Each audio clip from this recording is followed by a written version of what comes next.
Hello everyone, this is your channel Physics with Shomita and I am Shomita Gupta Roy, and today we are going to study structure of atom, Bohr's atomic model. Now in 1913, Professor Niels Bohr removed the difficulties of Rutherford's atomic model with Planck's quantum theory and gave three postulates to establish his atomic model. Bohr's atomic model. So what are the three postulates? But before we start, what do you mean by the term quantum? It means discrete physical quantity. Discrete physical quantity. So by Planck's quantum theory, he established his three postulates. The first postulate was electrons can revolve only in those orbits in which the orbital angular momentum is an integral multiple of h by 2 pi.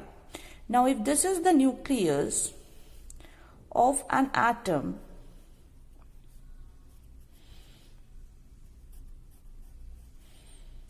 and if the electrons are revolving, then electrons can revolve only in certain discrete orbits of definite radii. It cannot revolve in any orbit.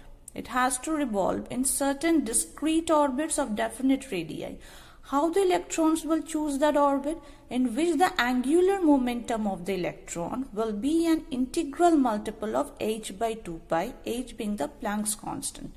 Now what do you mean by angular momentum? We have learned angular momentum is r cross p, where p is the linear momentum.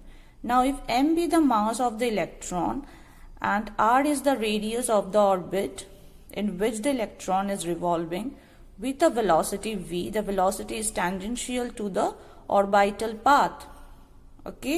So in that case, in the place of p, we can write r cross mv. Linear momentum is mass into velocity. So if I take the modulus of this angular momentum of this vector quantity, then we write a cross b means ab sine theta. So mvr sine theta, where theta is the angle between v and r. And here when the electron is revolving in the circular orbit of radius r, the angle between v and r is 90 degree. Fine. So L becomes mvr sine 90 degree. So that gives you mvr. Now when this angular momentum of an electron, mvr, where r is the radius of the orbit in which the electron is revolving, the nucleus, v is the velocity of the electron in that orbit, and m is the mass of the electron. V is the velocity of the electron in that orbit. So velocity of the electron changes as the electron goes to higher and higher orbit. You will see as the electron goes to higher and higher orbits, the velocity of the electron keeps on decreasing. So we will come to that. So mvr, and when the angular momentum of the electron, this is angular momentum, orbital angular momentum. So when the angular momentum of this is linear momentum of the electron. So when the angular momentum of the electron is an integral multiple, n being an integer, of h by 2 pi, where h is the Planck's constant. H is the Planck's constant. Its value is 6.626 into 10 to the power minus 34 joule second. N being an integer, n gets values of 1, 2, 3 and so on, corresponding to the number of the orbit in which is it rotating in the first orbit, that is ground state, second orbit or the first excited state, third orbit or the second excited state, depending on that. So n takes the values of 1, 2, 3. So n is called the principal quantum number of the orbit. Principal quantum number of the orbit.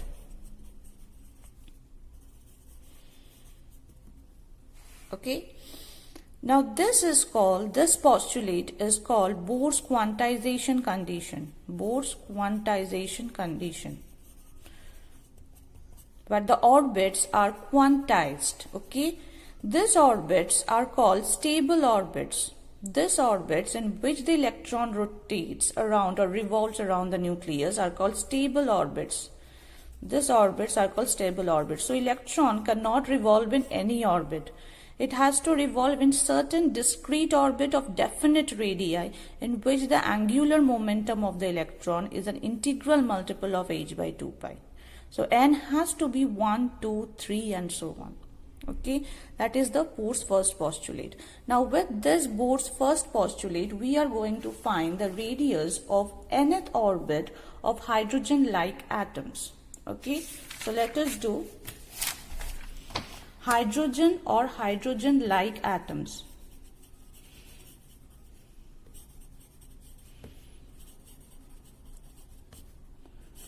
Okay, so like hydrogen-like atoms like singly charged helium ion, doubly charged lithium ion, triply charged, positively charged beryllium ion. So hydrogen or hydrogen-like atoms in which there is only a single electron surrounding the nucleus or revolving around the nucleus. This is the nucleus carrying a positive charge of Ze, where Z is the atomic number, E is the charge, okay, E is the charge of an electron. So a positive charge of Ze is inside the nucleus, and around the nucleus in an orbit of radius r, an electron is revolving. Okay, suppose the electron has a mass m and a velocity v. Now see, the electron is attracted to the positively charged nucleus by the electrostatic force of attraction. So why isn't the electron falling into the nucleus? Because the force of attraction is towards the center, that is towards the nucleus, and the motion of the electron is tangential to the path every time. So you can see the angle between force and displacement is 90 degrees. So this kind of forces are no work forces. Okay, so the electron will not fall upon the nucleus but will revolve in a circular orbit. And for revolving in a circular orbit, we know that we require a force towards the center called the centripetal force. For revolution of a particle in a circular orbit, it requires a force which acts towards the center of the circular orbit called the centripetal force. So which force will provide this necessary centripetal force?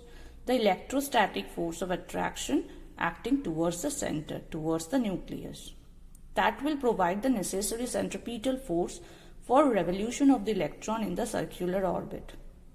So the necessary centripetal force is provided by the electrostatic force of attraction between the electron and the nucleus. Okay. So centripetal force is the expression for centripetal force is mv square by r, and that is given by electrostatic force of attraction, that is Ze into E by 4 pi epsilon naught r square. I hope this equation is clear. Electrostatic force of attraction between two charges Q1 and Q2, or Coulombian force of attraction between two charges Q1 and Q2 separated by a distance r, is given by Q1 Q2 by 4 pi epsilon naught r square. So here Q2 is the charge of the electron, Q1 is the charge of the nucleus. So nucleus has got a charge Ze, where Z is the atomic number of the atom, E is the charge of the electron, so Q2, okay, by 4 pi epsilon naught r square. So this is the equation. Okay, the necessary centripetal force is provided by the electrostatic or Coulombian force of attraction between the nucleus and the electron. Now if I remove r from here, then mv square is equal to Ze square by 4 pi epsilon naught r, and we take it as equation 1. Next, we use Bohr's first postulate or Bohr's quantization condition, in which the orbital angular momentum of the electron is an integral multiple of h by 2 pi, okay, as the second equation, where n equal to 1, 2, 3 corresponding to the first, second, third orbit and so on. Now we squaring equation 2 and dividing with 1 and dividing by 1, we square this equation, so m square v square r square, and we divide with this mv square equal to, we square the right hand side of this equation, n square h square by 4 pi square, and we divide by right hand side of this, that is 4 pi epsilon naught r by z square. If we solve this, okay, if we solve this, we are going to get r equal to n square h square epsilon naught by pi m z square. Now you see that for a particular atom, z is a constant, h is the Planck's constant, epsilon naught is a constant, pi is a constant, m is the mass of an electron is a constant, and E is the charge of an electron is a constant. Okay. Now, so R, sorry, the camera has stopped working. Yes. So, H, epsilon naught, pi, m, E square are constants, and Z is a constant for a particular atom. So, R is proportional to n square. Okay. R is proportional to n square, where n is equal to 1, 2, 3, the principal quantum number of the orbits. Okay, n equal to 1 means the first energy level, n equal to 2 means the second energy level, n equal to 3 means the third energy level, and so on. Okay, so R1, R is equal to n square h square epsilon naught by pi m z e square. As you can see, R is proportional to n square. What does this mean? This means that the radii of the permitted orbits keeps on increasing as you go to higher and higher orbits.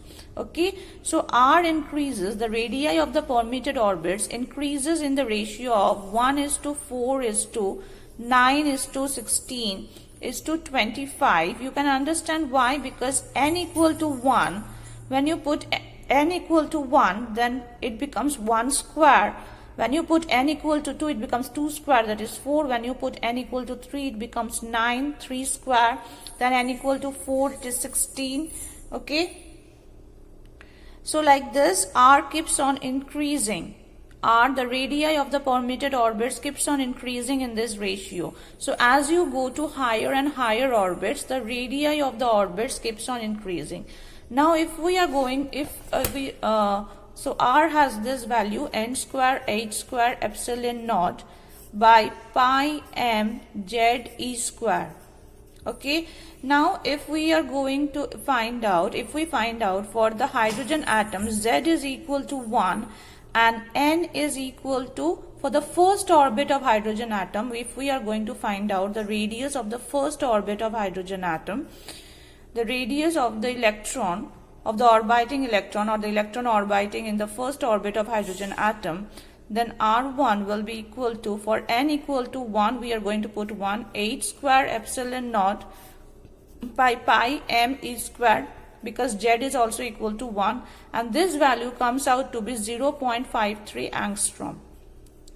Now if you are going to find out the radius of the second orbit of hydrogen atom, then R2 will be equal to what?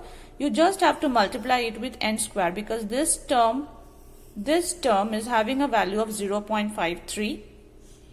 So n square into 0.53. So n square means 2 square into 0.53 angstrom. Okay, that is 4 into 0.53. R3 will be equal to 3 square into 0.53 angstrom. So if I ask you, find the radius, the orbital radius, or find out the radius of the third orbit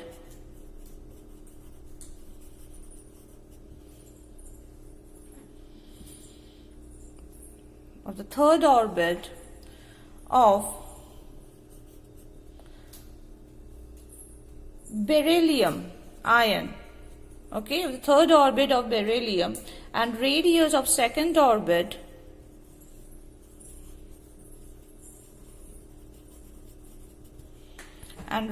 of the second orbit of lithium.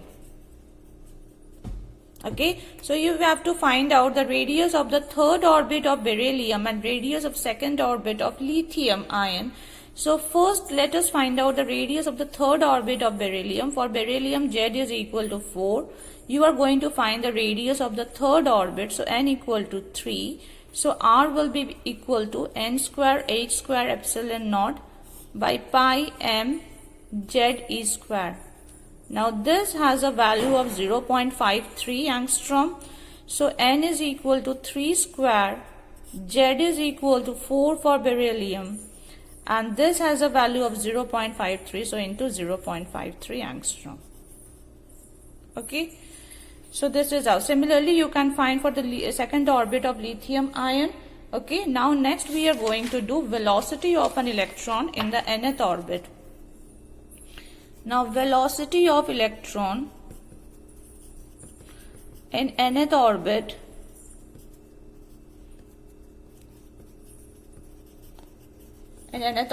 okay, we are going to use the Bohr's first postulate, that is Bohr's quantization condition, where the angular momentum, orbital angular momentum, is an integral multiple of h by 2 pi.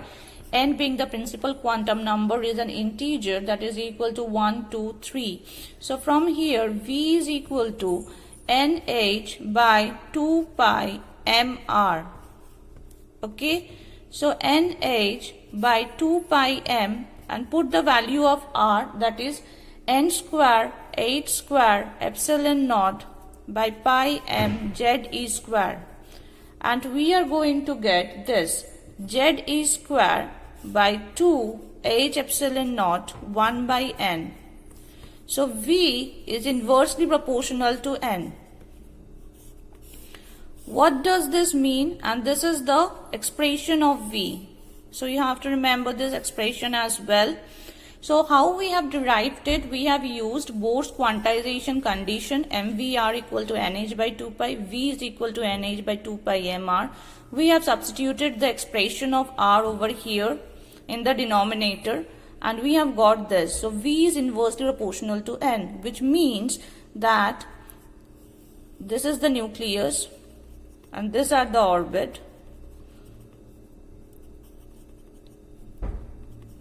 These are the orbits. Okay, this is the K shell, this is the L shell, this is the M shell. We know K, L, M. So the velocity of the electron, as you are going to higher and higher orbits, the velocity of the electron keeps on decreasing. Velocity is inversely proportional to n.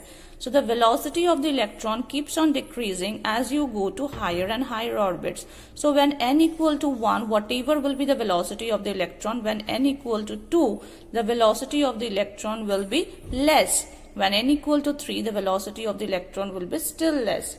Okay, so velocity of the electron in the first orbit of hydrogen atom. For hydrogen atom, Z equal to 1, and for the first orbit of hydrogen atom, n equal to 1. So velocity of the electron in the first orbit of hydrogen atom is E square by 2h epsilon naught. And if we substitute the value, that is 1.6 into 10 to the power minus 19 coulomb square by 2 into 6.6 into 10 to the power minus 34 joule second into 8.85 into 10 to the power minus 11. So if we substitute all the values, we are going to get this to be 2.19 into 10 to the power 6 meter per second as the velocity of the electron in the first orbit of hydrogen atom. Okay. Now if I ask you, so this has a value of 2.19 into 10 to the power 6. So if I ask you to find out the velocity of the electron, find the velocity of electron in third orbit of lithium ion and helium ion. In the third orbit of lithium and helium ion, doubly charged lithium and singly charged helium ion. So will you be able to do? Okay, Z is equal to, third orbit means N is equal to 3. For lithium, Z is equal to 3. Okay, so N is equal to 3, Z is equal to 3 for lithium. And for the third orbit, N is equal to 3, and put the rest. This has a value of, so in the place of Z you are going to put 3, in the place of N you are going to put 3, and for the rest has a value of 2.19 into 10 to the power 6. Now if I divide this velocity of the electron in the first orbit of hydrogen atom with the speed of light, that is c is the speed of light, it has a value of 3.0 into 10 to the power 8 meter per second. So 2.19 into 10 to the power 6 divided by 3.0 into 10 to the power 8, we are going to get 1 by 137. It's called the fine structure constant, denoted with alpha. Okay, now the second postulate of Bohr is for the stationary orbits. That is, electron while revolving in the stationary orbits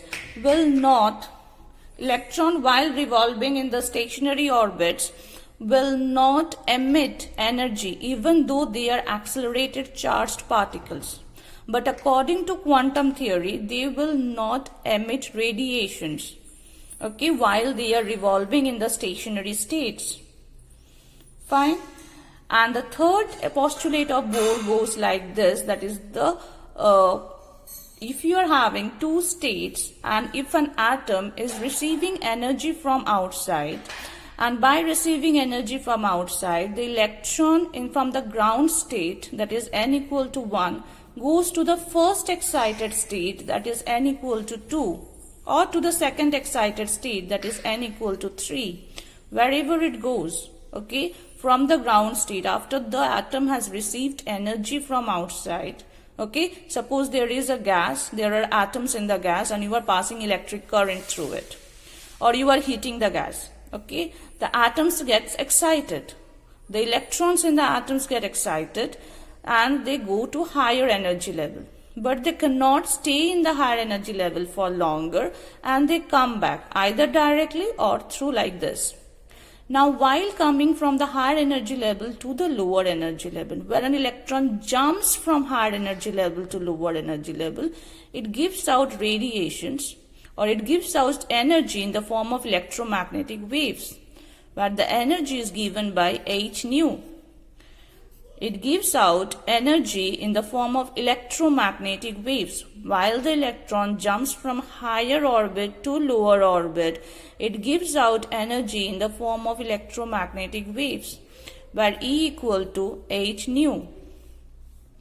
E is actually nothing, it is delta E. It is the difference between the energy levels, between the two energy levels, difference between the two energy levels, and that is given by h nu, where nu is the frequency of the emitted radiation. Nu is the frequency of the emitted radiation. Nu is the frequency of the emitted radiation. Okay. H being the Planck's constant, we can also write it c by lambda. Nu is equal to velocity of light by wavelength of the electromagnetic radiation, or wavelength of that light. Okay. So c by lambda. So nu can also be written as c by lambda. So E2 minus E1, where E2 is the energy of the higher energy level, E1 is the energy of the electron in the lower energy level. E2 is the energy of the electron in the higher energy level, E1 is the energy of the electron in the lower energy level. Okay, while jumping from E2 to E1, the electron will give out energy in the form of electromagnetic radiations, and the energy is given by h nu, or hc by lambda, where lambda is the wavelength of the emitted electromagnetic wave.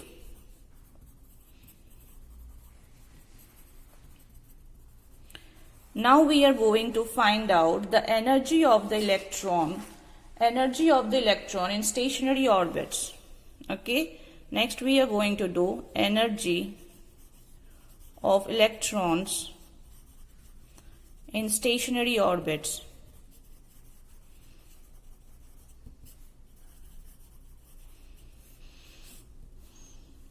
K, the kinetic energy of the electron, is given by half mv square. Okay, now what is mv square? How we are going to get mv square? We are going to get from here the necessary centripetal force is provided by the electrostatic force of attraction. So R gets cancelled. This is the expression of centripetal force. This is the expression for electrostatic force of attraction. R gets cancelled. Okay. So mv square is equal to z square by 4 pi epsilon naught r. So half mv square will be z square by 8 pi epsilon naught r. Now the potential energy will be given by 1 by 4 pi epsilon naught q1 q2 by r. So q1 is ze, q2 is minus e, okay, by r. The potential energy of the electron, because the electron is, this is the nucleus and the electron is revolving, suppose in the orbit of radius r. Okay, so there is an electrostatic force of attraction between them. So there will be potential energy, work done. You know the expression of potential energy. This is q1 q2 by 4 pi epsilon naught r, along with the sign. When we find out the expression of potential energy, we do take the sign of the charges. Okay, not in case of fields and electric fields and electric force, but while finding out potential energy, we do take the sign of the charge. So what does this negative sign signifies? 4 pi epsilon naught r. What does this negative sign signifies? This negative sign signifies that the electron is bound to the nucleus of the atom. Very important. The negative sign signifies negative potential energy, means the electron is bound to the nucleus of the atom, or the forces involved are attractive in nature. Forces involved are attractive in nature. Very important. Are attractive in nature. Okay. So total energy is given by K plus U, that is Z square by 8 pi epsilon naught R minus Z square by 4 pi epsilon naught R equal to minus Z square by 8 pi epsilon naught R. Okay. So total energy you can see is also negative. Okay, which means that the forces involved are forces of attraction, are attractive in nature. Okay, so the electron is bound to the nucleus of the atom, and to remove the nucleus from this orbit, and work has to be done, or energy has to be provided from outside. The electron is bound to the nucleus of the atom, and to remove this electron from this orbit, energy has to be supplied from outside. So that is the meaning of this negative sign. The total energy is negative. Clear? Now, if we say, so let us substitute the value, the expression for R. Okay, so we have got E equal to minus Z square by 8 pi epsilon naught R. Let us substitute the expression of R, that is minus Z square by 8 pi epsilon naught n square h square epsilon naught by pi m Z square. So you are ultimately getting minus m z square e to the power 4 by 8 epsilon naught square n square h square. I am writing n square here. Okay, so this is the expression for the total energy of an electron in the nth orbit. Total energy of an electron in the nth orbit. What does this mean, that M, mass of an electron, is a constant. Z is a constant for a particular atom. E is the charge of an electron, is a constant. Epsilon naught, H, all are constant. So E is inversely proportional to N square. What does this mean? That as the radius of the orbit, or as the electron moves to higher and higher energy level, the energy of the electron keeps on decreasing. As the electron keeps on moving to higher and higher energy level, the energy of the electron keeps on decreasing. Okay, now this has a value. This has a value of 13.6. So E is equal to minus 13.6 Z square by N square, EV. Okay, in electron volt. In electron volt, this has a value of 13.6. Okay, so if I ask you, find the energy of an electron in the second orbit, sorry, the camera has stopped working. In the second orbit,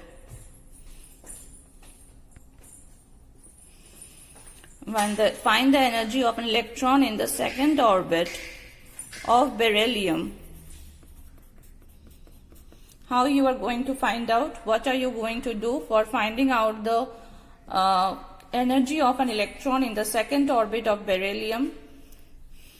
Okay, so Z will become equal to 4, N will be equal to 2. So the energy of the electron in the second orbit of beryllium is minus 13.6, 4 square by 2 square electron volt, and we will solve it. Okay, now if the electron is jumping from a higher energy level N2 to a lower energy level N1, while the electron jumps from the higher energy level to the lower energy level, it gives out energy in the form of electromagnetic waves. So E2 is the energy of the electron in the higher energy level N2, and E1 is the energy of the electron in the lower energy level N1. Then E2 minus E1 will be equal to minus m Z square e to the power 4 by 8 epsilon naught square H square, 1 by N2 square minus 1 by N1 square. Okay, so it's actually minus 13.6 Z square 1 by N2 square minus 1 by N1 square, or only 13.6 Z square 1 by N1 square minus 1 by N2 square. Okay, where ME4 by 8 epsilon naught square H square has a value of EV in EV, okay, electron volt, 13.6. So E2 minus E1 is this. Or if you want to write the formula, then mz square e to the power 4 by 8 epsilon naught square H square, 1 by N1 square minus 1 by N2 square, without the negative sign. Okay, so this is it.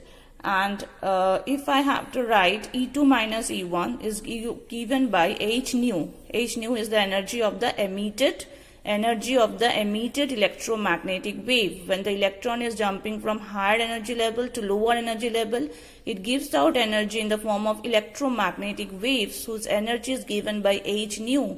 H being the Planck's constant, nu is the frequency of the emitted radiation, or Hc by lambda. Okay, so 1 by lambda will be equal to mz square e to the power 4 by 8 epsilon naught square H cube C, 1 by N1 square minus 1 by N2 square. Now you see one thing, m e to the power 4 by 8 epsilon naught square H cube C is equal to this thing. This thing is equal to Rydberg's constant, okay, R. So R z square 1 by N1 square minus 1 by N2 square, where Rydberg's constant is given by 1.09 into 10 to the power 7, 1.097 into the power 7 per meter. Okay, you have to remember this value. So R z square 1 by N1 square minus 1 by N2 square is 1 by lambda. This is another expression that has to be remembered. Okay. So one expression is this, and this is the another expression. Now, if I give you a numerical where the electron in a given Bohr orbit, the electron in a given Bohr orbit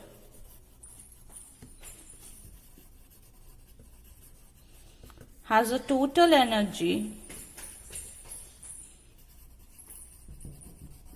of minus 1.51 eV, you have to calculate the potential energy, the kinetic energy, and the wavelength of light emitted when the electron jumps to ground state. Okay. Now see, you have to find the total energy is given. You have to find potential energy. You have to find kinetic energy. Fine. Now here in the expression of total energy, where we have found out, yes, you see, K is equal to Z E square by 8 pi epsilon naught R. Potential energy is minus Z E square by 4 pi epsilon naught R. So K is equal to minus U by K is minus U by 2 and is equal to minus E. You have to remember this. K is minus U by 2 and that is equal to minus E. K is Z E square by 8 pi epsilon naught R. E is minus Z E square by 8 pi epsilon naught R. So K is minus E and K is half of the potential energy, minus U by 2. Okay. So here the total energy is given. So K is minus U by 2 is equal to minus E. Here U is given, E is given 1.51. So K will be minus E, that is minus of minus 1.51, that is 1.51 eV. Potential energy will be 2E. Potential energy you can see is equal to 2E. So 2 into 1.51 eV, that is 3.0 or something like that eV. Now light emitted when the electron jumps to the ground state. So from which state the electron is jumping to the ground state? Which state the electron is in? So that we have to find out. So E is equal to minus 13.6 Z square by N square. Okay, so here if nothing is mentioned, we take it as to be an hydrogen atom, because Bohr orbit or Bohr's theory is applicable only on hydrogen or hydrogen-like atoms. So we take minus 13.6 by Z is equal to 1. We are taking it to be an hydrogen atom, and by N square, and E is given minus 1.51. Okay, so if we solve this, N square you are going to get to be equal to 9. So N is equal to 3. The second excited state or the third energy shell. Okay, second excited state or third energy shell is N equal to 3. So lambda, we are going to put the formula 1 by lambda equal to R. Z square we are not going to put. 1 by N1 square minus 1 by N2 square. Okay, so R 1 by N1, N1 means the lower energy state, that is N equal to N1 is 1 and N2 is equal to 3. So from 3 to 1 it is coming.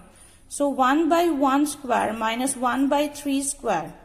Okay, so if you solve this, 1.097 into 10 to the power 7, 1 minus 1 by 9, that is 8 by 9.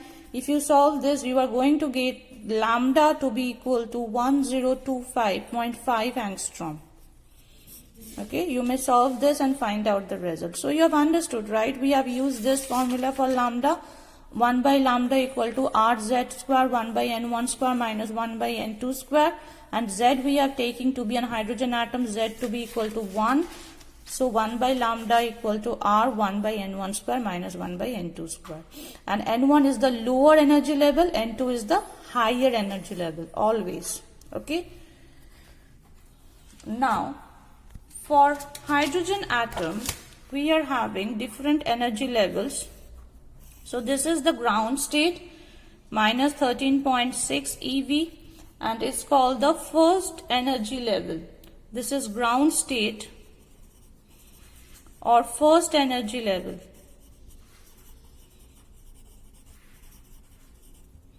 Or first energy level. It is called the ground state or first energy level. Okay, n equal to 1, and it has got a energy of minus 13.6 eV. How we have got? Remember this formula, E equal to minus 13.6 En, energy of an electron in the nth orbit, z square by n square.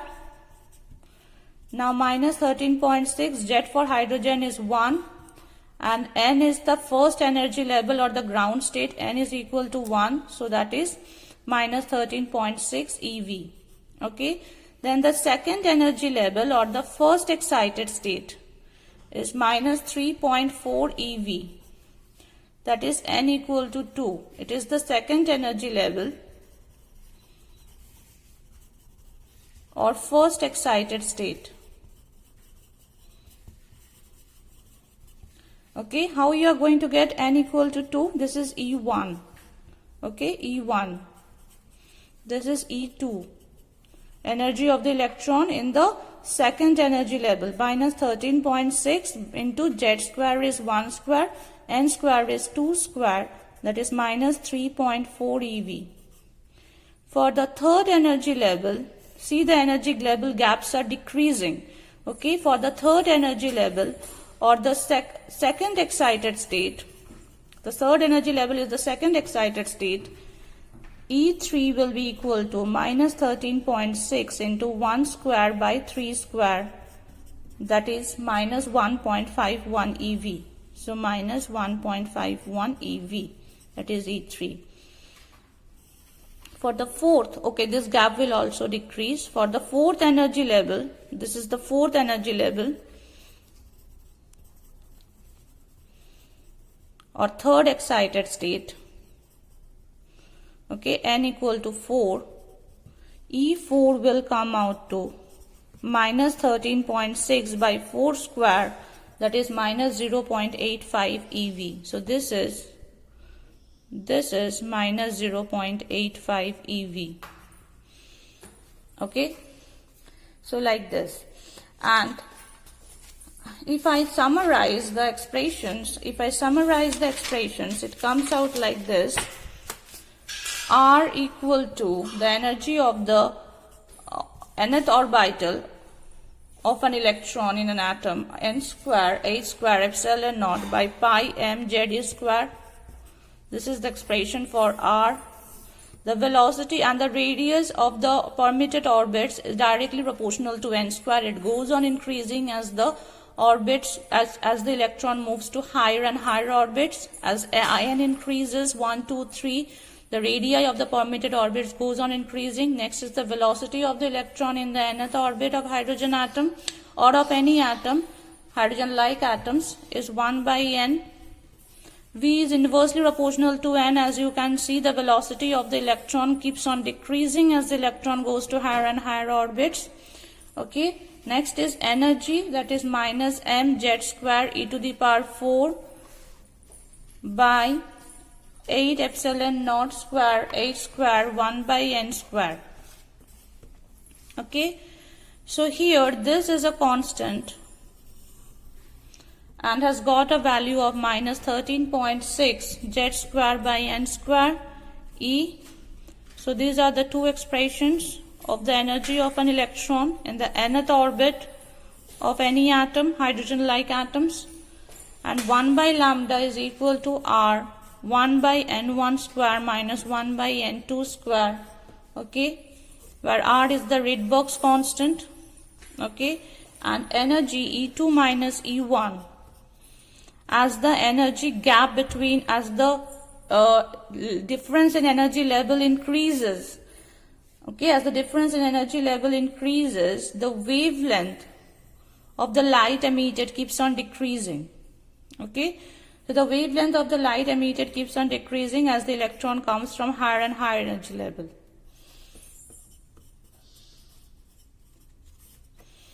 Okay, so this is the expression E2 minus E1. In the next lecture, we are going to